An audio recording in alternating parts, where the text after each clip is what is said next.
Right now, the US national debt stands at a staggering $35 trillion. To put that into perspective, with a population of just about 333 million people, each American effectively carries over $105,000 in national debt.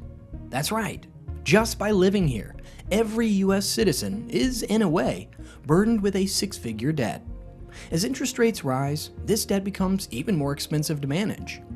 Now, you might be wondering, why should I care about national debt, interest rate, or even inflation? Isn't that Wall Street stuff? Here's the thing. If Burry, the investor who famously predicted the 2008 financial crisis, is right, these issues could hit a little closer home than we'd like. Today, I am breaking down Burry's latest insights on the debt crisis, why he's so concerned, and what you can do to protect your finances. Because if he's right, preparing now could make all the difference. Let's kick things off with the basics, the debt crisis. Right now, the US national debt sits at a staggering $35 trillion. If you're wondering, how did we get here? You're not alone. Think of it like a household budget, but on a massive scale. Like a family that spends way more than it earns each month. To cover the difference, they keep charging their credit card, racking up more debt each year, and paying interest on top of interest.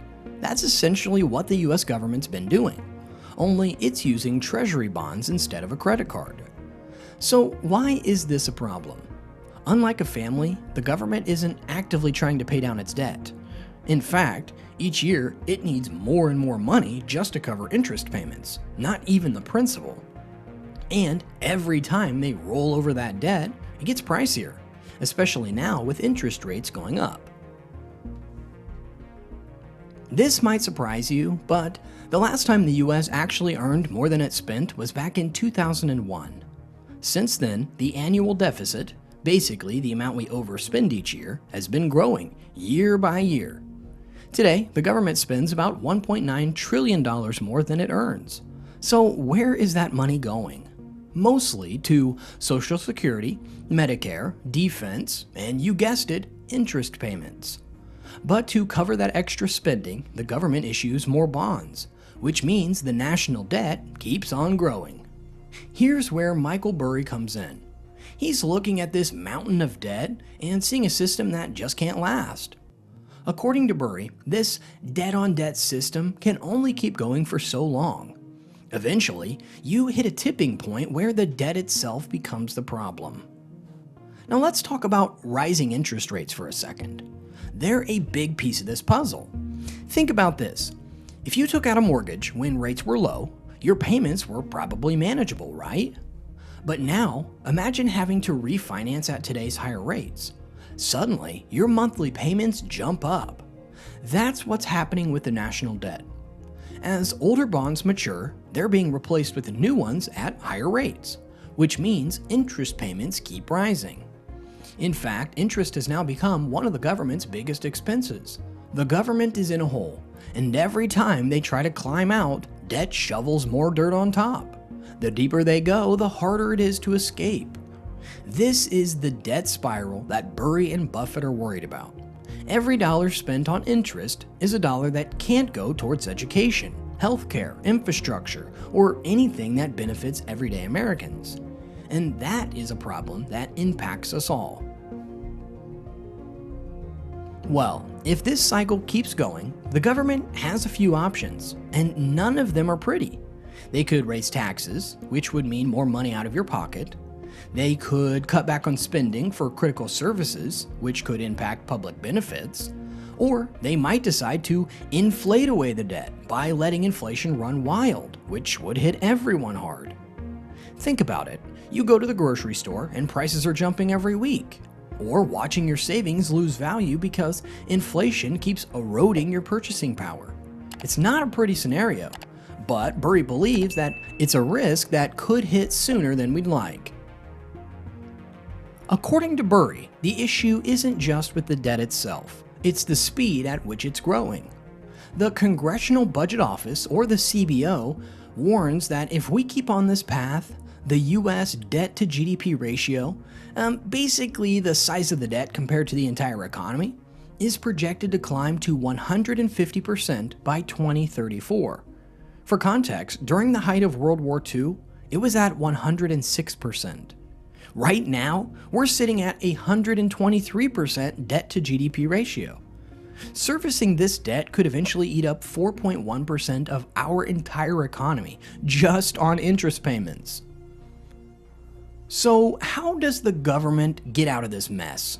Is there a way out? Realistically, they have limited options. One approach would be to drastically cut spending, but there's a problem with that.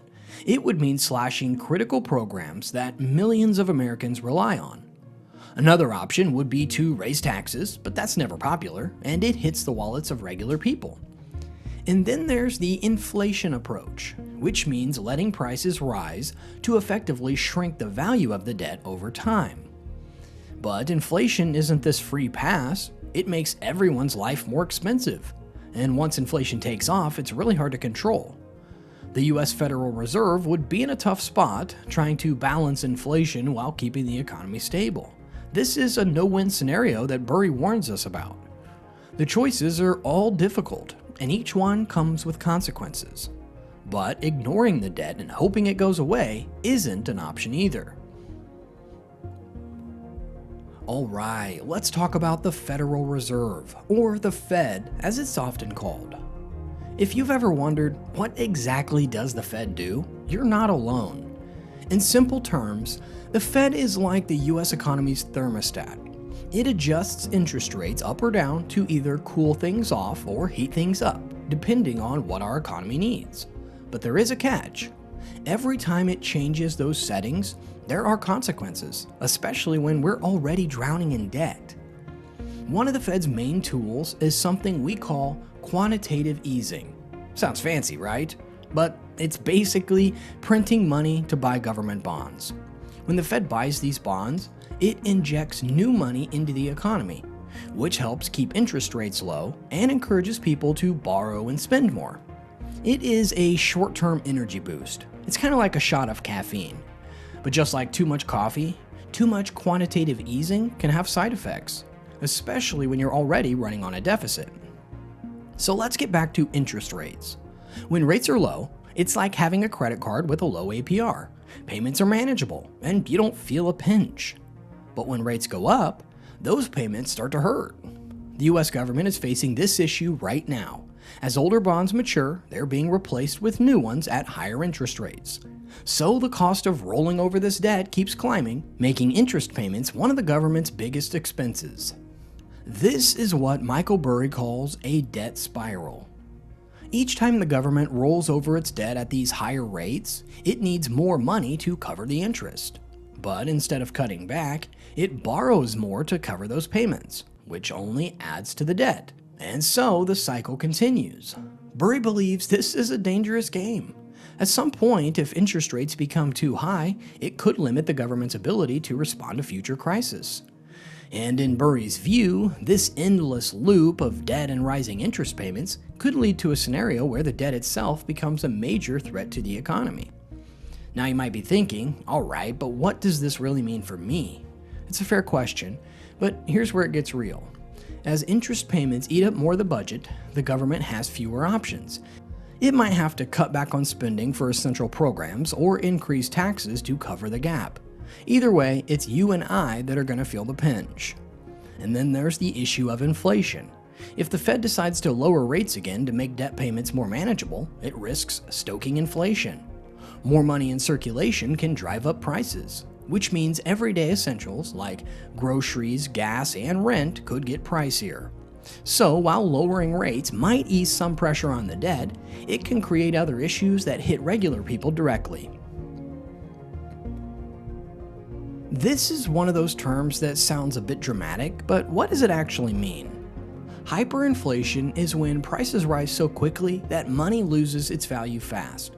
It's inflation, but on steroids. Let me explain hyperinflation in simple terms. You go buy a loaf of bread and it costs $3. Next week it's $6, and the week after that it's $10. Your paycheck doesn't stretch as far, and everyday items become luxuries. That's hyperinflation. It's happened in countries like Germany after World War I and more recently in Venezuela, where prices doubled almost every month. Burry is worried that if the US government keeps borrowing and spending without any real plan to control the debt, it might lead us down a similar path. He's not saying that it's a guarantee, but he does think it's a real risk worth paying attention to. And if hyperinflation were to happen here, it would not just affect Wall Street, it would hit every household. When a government takes on massive amounts of debt, it eventually either has to pay it off, cut spending, or inflate the debt away. Inflating the debt means letting prices rise so that over time, the debt becomes smaller compared to the economy. Think about it. A $1 trillion debt in 1980 sounds huge, but with inflation, it's a lot less daunting today. Letting inflation run unchecked to shrink debt also erodes the value of people's savings and makes everyday items more expensive. That's the risk Burry sees. If inflation is used as a tool to handle debt, it might get out of hand. What would hyperinflation look like in our daily lives? Essentials like groceries, rent, and gas will skyrocket. Gas would cost $15 a gallon, or try to buy a home and property prices may double every year. People with fixed income or savings in cash would see their purchasing power drop dramatically. And it's not just about higher prices. Hyperinflation can lead to shortages. When prices shoot up, companies struggle to keep up with costs, so they cut back on production, creating supply shortages. It's a mess that impacts everyone, from families to small businesses. In Weimar, Germany during the 1920s, hyperinflation got so bad that people used wheelbarrows of cash to buy groceries. Venezuela offers a more recent example. Over the past decade, hyperinflation there has led to soaring prices, where even basic necessities have become unaffordable for most people. Burry sees these cases as cautionary tales. He believes that while the US isn't anywhere near that level yet, the debt and spending trends are concerning enough to consider the possibility. And while we're not saying hyperinflation is inevitable, it's a worth risk understanding. The Federal Reserve plays a huge part here. It has a tricky job: to control inflation without letting it get out of hand. Right now, the Fed tries to keep inflation around 2% per year. But if the government pressures the Fed to lower interest rates and print more money to help manage debt, it could push inflation higher than intended. Feds are walking on a tightrope. If the Fed prints too much money, it could increase inflation quickly. But if it doesn't print enough, debt payments might become too much for the government to handle. Burry worries that if the Fed's only solution to the debt problem is to create more money, it could fuel inflation to levels we haven't seen before.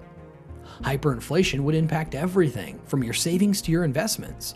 Cash would lose value fast, making savings accounts worth less over time. Saving $1,000 today, only to find it buys half as much a year from now.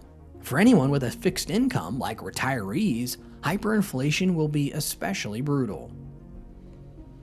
Alright, let's get into the real question. If things go south, what can you actually do to protect your money? Michael Burry's concerns aren't just a wake-up call for Wall Street. They're about helping regular people think ahead.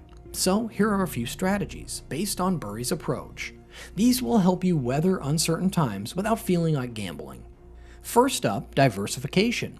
This is putting your eggs into multiple baskets. If one basket takes a hit, you've still got the others. In times of rising inflation, some assets tend to hold better than others. Burry often focuses on hard assets like gold, silver, real estate, and even commodities like oil or agriculture products. Why? Because these assets tend to keep their value when prices rise. For example, real estate can be a good hedge against inflation. When inflation pushes up prices, property values and rents often follow suit, which means your investment keeps pace with rising costs. Gold and silver, on the other hand, are insurance. They don't generate income, but they're historically good at holding value during turbulent times. Another option is Treasury Inflation Protected Securities, or TIPS. They're designed to keep up with inflation. With TIPS, your investment principal adjusts based on the inflation rate, so it grows when prices rise. It's a lower risk way to protect the value of your savings against inflation. These bonds are backed by the government, which makes them relatively safe, and they're a solid choice if you're looking for something straightforward. You won't get massive returns, but you're also less exposed to the volatility that comes with stocks or commodities, and more importantly, hyperinflation. Want to know why Jamie Dimon thinks the market will melt up rather than crash down? Click the video on the screen to find out.